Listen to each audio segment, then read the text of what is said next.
Big pass லைவ்ல ஒரு பக்கம் ஏதோ ஒரு இன்புட் வந்து வியானா கிடைச்சிருக்கோ அப்படின்ற ஃபீல் நமக்கு இருக்கு. ஏன்னா அதுக்கேற்ற மாதிரி சில செயல்முறைகளும் கேமரா முன்னாடி போய் சில பதிவுகளையும் படும்போது நமக்கு ஒரு சில டவுட்டுகளும் வரத்தான் செய்கிறது அப்படின்றதையும் பார்க்க முடியுது. இன்னொரு பக்கம் காலையே வியானா பெட்ஷீட்டை மடிச்சு வையுமா அப்படின்றது தப்பா, அதுக்கு வேற சண்டை போடுறாங்க. அது ஒரு பேசிக் திங்குன்னு அவங்களே சொல்லிட்டு அதை பண்ணாம இருக்கிறது எப்படி நியாயமா இருக்கும்? அது என்ன அப்படின்றதையும் பார்க்க போறோம். இன்னொரு பக்கம் காலையே வந்து பார்த்தீங்கன்னா சில பல விஷயங்கள் நடக்க ஆரம்பிச்சிருச்சு. பார்வதி போயிட்டு அரோராவை பற்றி வியானா கிட்ட பல கம்ப்ளைண்ட்லாம் பண்ணிட்டு இருக்காங்க. ஆல்ரெடி முடிஞ்சு போச்சாமா, எதுக்குமா திரும்ப கலர்றீங்க? நேற்று தான் சொல்யூஷன் கொடுத்துட்டீங்களே, எதுக்கு முதல்ல இருந்து நீங்கள் சார்பாக ஸ்டார்ட் பண்ணுறீங்க அப்படின்ற ஒரு ஃபீலிங் தான் இருக்கு. இதில் குறிப்பாக முழுக்க முழுக்க அரோரா மட்டும் தான் தப்பு. கமருதீன் மேலே தப்பு கிடையாது, பார்வதி மேலே தப்பு கிடையாது, அரோரா மட்டும் தான் தப்பு அப்படின்றதையும் அங்கே ஃப்ரேம் பண்ணுறாங்க. இது மூணுத்தையும் டிஸ்கஸ் பண்ணிடுவோமே. வணக்கம் மக்களே, நேஷனல் உச்சிலிருந்து உங்கள் மணிவண்ணன். சேனலுக்கு புதுசாக இருந்தீங்கன்னா சப்ஸ்கிரைப் பண்ணிடுங்க. வீடியோ பார்க்குற அனைவருமே மறக்காம லைக்கும் ஐப்பும் பண்ணீங்கன்னா வீடியோ சருன்னு மேலே போய் ரீச் ஆகும் மக்களே. அது மறந்துடாதீங்க கைஸ், மறந்துடாதீங்க. கொஞ்சம் ஹெல்ப் பண்ணிடுங்க. இப்போ கண்டென்ட்டுக்குள்ளே போயிடலாம். வியானா நேற்று நைட்டே கேமரா முன்னாடி போய் ட்ரெஸ்ஸு வரலன்ற மாதிரி ரிஜிஸ்ட்ரேஷனை பதிவு பண்ண ஆரம்பிச்சிட்டாங்க. ஸோ வீக்கெண்ட் எபிசோடில் அடி வாங்கினாங்க, ஒரு நெகட்டிவ் ஆயிருக்குன்னு தெரிஞ்சு போச்சு. ஸோ ஒரு பக்கம் எல்லா வாரமும் கரெக்டாக பேசுகிற வியானா எஃப்ஜேக்கு ஃபேவர் பண்ணாங்க இல்லையா? இப்போ ட்ரெஸ் வேற வரலன்னும் போது நமக்கு இது ஒரு சிக்னலு, நம்மளுடைய நேம் வந்து வெளியே டேமேஜ் ஆயிடுச்சு அப்படின்றதுக்கு பல விஷயங்கள் கேமராவில் என்னென்ன ரெஜிஸ்டர் பண்ண முடியுமோ, என்னென்ன பேமெண்ட்டை பற்றி பேச முடியுமோ அதெல்லாம் சொல்லாமல் எந்த ரீதியில் பேசுகிறாங்களோ அதை பேசிக்கிறாங்க. ஏன்னா அவங்களுக்கும் தெரியுது இப்போ அடி வாங்கிட்டோம் நம்ம அப்படின்றது தெரியுது. ஸோ இது வந்து ஒரு சிக்னலாக எடுத்துக்கிட்டு ஒரு சீக்ரெட் தகவல் கன்வே ஆயிடுச்சு நமக்கு. ஸோ இதுக்கப்புறம் கேமில் உஷாராக இருக்கணும், அடுத்த கட்டத்தை நம்ம நகர்த்தணும்னா கொஞ்சம் அவாய்ட் பண்ணிக்கணுன்றது தெளிவாக இருக்குது.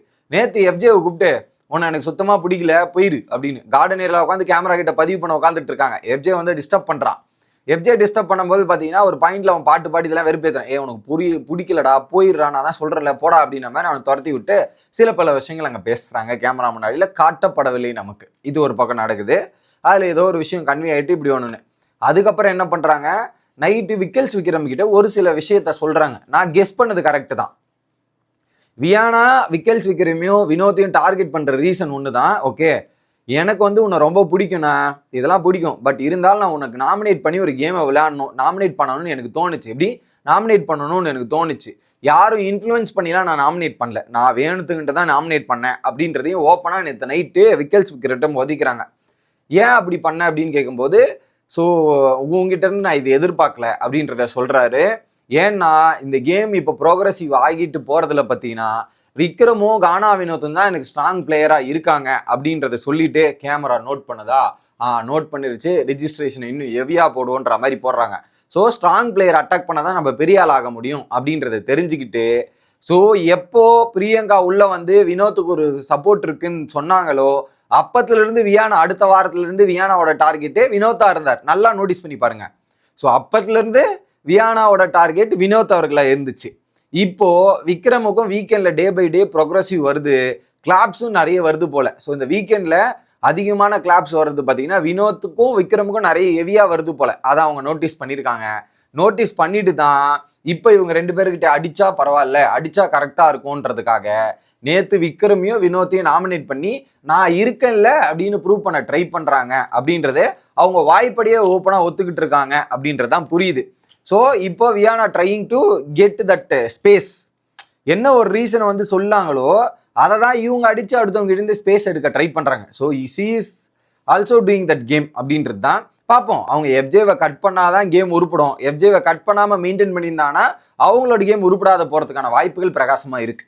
ரெண்டாச்சா, மூணாவது மேட்டர் என்னன்னா, காலைல ரம்யா அவர்கள் என்ன பண்ணிட்டாங்க, எழுந்த உடனே பெட்ஷீட்டை மடிச்சு வச்சிருங்க, ஸோ நம்மளுடைய பெட்ஷீட்டை மடிச்சு வச்சிருங்க, பெருக்கணும் அப்படின்றது சொல்றாங்க. அங்க எஃப்ஜே கூட ஏதோ பேசிட்டு இருந்திருக்காங்க வியானா, ஏதோ ட்ரெஸ் எடுத்து பேசிக்கிட்டு போகும்போது அதை மடிச்சு வச்சிருன்ற மாதிரி சொல்லும் போது என்ன பண்ணியிருக்காங்க, ஏதோ ஒரு வார்த்தை ஏதோ ஒன்று விட்டுருக்காங்க ரம்யாவை பார்த்து. ரம்யா அதை மடிச்சு வச்சிருன்னு சொன்னதுக்கு இவங்க தான் ஓவரா ரியாக்ட் பண்ணியிருக்காங்க. ரியாக்ட் பண்ணிட்டு சாரின்னு போய் கேட்டு திரும்ப எதுக்கு அதை மடிச்சு வச்சிருவியானான், இல்லை நான் அப்புறம் வந்து மடிக்கிறேன் அப்படின்னு சொல்றேன். ஏன் இப்பயே மடிச்சு வச்சாகணுமா அப்படின்னு. ஆமாங்க பெருக்கணுங்க அப்படின்ற மாதிரி சொல்றாங்க ரம்யா. பெருக்கணும்னா பெட்டு மேடா பெருக்க போறீங்க, அப்படியே கீழே பெருக்கணும். இப்போ பெட்டு மேல பெருக்குனா என்ன, அது பெட்டில் இருக்கிறது ஏன் அந்த பெட்ஷீட்டை மடிக்க சொல்றாங்க, அதை கீழே ஒதுருவாங்க, அது திரும்ப ஏதாவதாகும். அதை நீங்க மடிச்சு வச்சுட்டீங்கன்னா அதுக்கப்புறம் ஒரே ஒட்டு மொத்தமா வீட்டை கிளீன் பண்றது தானே அவங்க சொல்றாங்க. அந்த ஒரு பேசிக் புரிதல் இல்லாம பெட் மேல பெருக்குவீங்களா, இது மேல பெருக்குவீங்களா அப்படின்னு பேசுறது ரம்யா. இவள் நேரம் நீ கதை பேசுறதுக்கு போய் மடிச்சே வச்சிருக்கலாமா அப்படின்றதான் சொல்றாங்க. அதுக்கு தேவையில்லாம பேசிட்டு அதுக்கப்புறம் போயிட்டு அதை பண்ணிட்டு சுபிக்ஷா கிட்ட கம்ப்ளைண்ட் பண்றாங்க, விக்ரம் கிட்ட கம்ப்ளைண்ட் பண்றாங்க. நோய் நோய் நோய் நோய் நோய் நோய் நோய் நோய் நோய் நோயின்னு பேசிட்டே இருக்கா அப்படின்ற மாதிரி சொல்றாங்க. அப்ப சுபிக்ஷா கேட்கறாங்க, நீ என்னது இந்த பெட்ஷீட் மடிக்கிறதுலாம் பேசிக் திங் தானே, காமன் சென்ஸ் இதுதானே அப்படின்னு. அப்ப அதை நீ பண்ண வேண்டியது தானே, அதை பண்ண வேண்டியது தானே, பண்ணாம எதுக்கு பேசிட்டு இருக்க? நான் போயிட்டு இப்போ பாட்டு பாடிட்டு வெளியே ஆடிட்டு அதுக்கப்புறம் தான் மடிச்சு வைப்பேன். ஏங்க நீ மடிச்சு வச்சுட்டு போங்களாங்க, இதுல என்னங்க பிரச்சனை இருக்கு? இதுக்கு நீங்க மச்சிட்டு வச்சுட்டு வரையும் மத்தவங்களா வெயிட் பண்ணிருக்கணுமாங்க அப்படின்றத கேட்டும்போது, என்ன நீ இப்படி பேசுற அப்படின்ட்டு விக்ரம் கிட்ட கேட்டாலும் விக்ரமும் அதான் சொல்றாரு, நீ மடிச்சு வச்சிருக்கணும், எதுக்கு இப்படி பேசுற? அவங்க பதவியில இருந்து அவங்க சொல்லதான் செய்வாங்க, ஸ்ட்ரிக்டா இருக்கதான் செய்வாங்க, அதுக்கு நீ இப்படிலாம் பேசக்கூடாதுன்ட்டு. வியானாவை வந்து ஒரு பெட்ஷீட்டை மடிக்க சொன்னது குத்தமாங்க? எனக்கு புரியல. பெட்ஷீட்டை மடிச்சு வைங்க, அந்த டீம் வந்து கிளீன் பண்ணணும்னு சொல்றாங்க. அதுக்கு இந்த பொண்ணு சண்டை போறதுல ரொம்ப அன்வான்டா இருக்கு, ரொம்ப சில்லியா இருக்கு. பண்ணணும்ன்ற மாதிரி பண்ண மாதிரி தான் எனக்கு தோணுச்சு மக்களே, எனக்கு தோணுச்சு ஆனஸ்டா.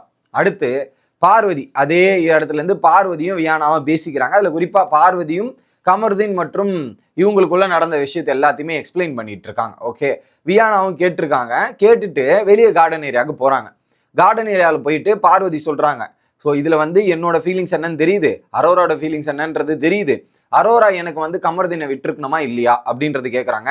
ஏன் முன்னாடி அப்படி பிகேவ் பண்ணியிருக்க கூடாதுல்ல, நான் அதுதானே சொல்லிட்டு இருந்தேன், அதை மீறி அவங்க பிகேவ் பண்ணது யாரு, பிகேவ் பண்ணது தப்பு தானே அப்படின்றத சொல்றாங்க. அரோரா மேலதான் முழு தப்பு இருக்கு, என் மேல தப்பு இல்லை அப்படின்றத சொல்றாங்க. இன்னொரு பக்கம் என்ன சொல்றாங்கன்னா, வியானா இல்ல அரோரா ஒரு பியூட்டிஃபுல் ஃப்ரெண்ட்ஷிப் என்ன ஏதுன்றதை முழுசா எக்ஸ்பிளைன் பண்ணா கரெக்டா எனக்கு சொல்லி புரிய வச்சவளே அவதான், அந்த அளவுக்கு ஒரு கிளாரிட்டி அரோராக்கு இருக்குன்ற மாதிரி வியானா சொல்றாங்க. சொல்லிட்டு ஆனா நேத்து பண்ணது எனக்கு ஒரு மாதிரி இருந்துச்சுன்ற மாதிரி, நேத்து அரோராவோட வேற மாதிரி இருந்துச்சு அப்படின்ற மாதிரி சொல்றாங்க. எப்படி நேத்து இத்தனை நாள் அந்த பொண்ணு ஃப்ரெண்ட்ஷிப்பா தான் பாக்குதுன்னு சொல்லுது, இது எனக்கு புரியல. அதுக்கப்புறம் அவ வெளியே துஷார் கூட ஃபீலிங்ஸ் இருக்குன்னு சொல்றான். இங்க ஏன் இப்படி உட்காந்துட்டு கமருதீன் கிட்ட இப்படி இருக்கா, என்ன ஏன் அப்படி இது பண்றான்ற மாதிரி கமருதீன் கூட வச்சு பேசு. அந்த பொண்ணு தெளிவா சொல்லிருச்சுமா, கமருதீன் என் ஃப்ரெண்டு, டே 1ல இருந்து டில் நவ் வந்து நாங்க ஒரே வைப்ல தான் இருக்கோம், டே 1ல எப்படி இருந்தோமோ அதே ரீதியில தான் நாங்க இருக்கோம், அதுல எந்த விதமான மாற்று கருத்துக்கள் இல்லை அப்படின்றத ஓப்பனா சொல்லு. நீங்க வேணா ஃபுட்டேஜ் எடுத்து பாருங்க மக்களே, அரோரா கமருதீன் கூட டே 1ல இருந்து டில் நவ் வரையும் எப்படி இருக்காங்கன்றதை நோட் பண்ணுங்க. அதுல எந்த டிஃபரன்ஸுமே நமக்கு தெரியாது, அதே டிஃபரன்ஸ் இருந்தா நம்ம ஒத்துக்கலாம், டிஃபரன்ஸே இல்லாம தான் பழகி இருக்காங்க. இப்படி ஒரு விஷயம் நடக்குது. அதுல என்ன சொல்றாங்க, நான் அவங்ககிட்ட பவுண்டரியை சொல்லிட்டேன், இவ தான் அந்த பவுண்டரியை செட் பண்ணாம கமருதீன் கூட பிகேவ் பண்ணிருக்கான்ற மாதிரி ஒரு குற்றச்சாட்டை வைக்கிறாங்க. அதுவே நான் தப்புன்னு சொல்றேன். கமருதீன் எந்த விதமான பவுண்டரியும் செட் பண்ணல, கமருதீன் இவங்களுக்கு பவுண்டரி செட் பண்ணதாகவும் அதை மிஸ்யூஸ் பண்ணது அரோராகவும் அப்படின்னு பேசுறாங்க. அங்க கமருதீன் எங்க பவுண்டரி செட் பண்ணாருன்ற ஒரு பதில சொல்லுங்களேன். கமருதீனே பவுண்டரி செட் பண்ணலன்னு அவனுக்கே தெரியும், ஆனா பார்வதி முன்னாடியே சொல்லிட்டான். நேத்து நீ ஏன்டா பவுண்டரி செட் பண்ணலன்னு கேட்ட பார்வதி, அவன் பவுண்டரி செட் பண்ணியிருப்பான் அப்படின்ற மாதிரி வந்து இங்க சொல்றாங்கல்ல வியானா கிட்ட, அதுவே தப்புன்றேன்.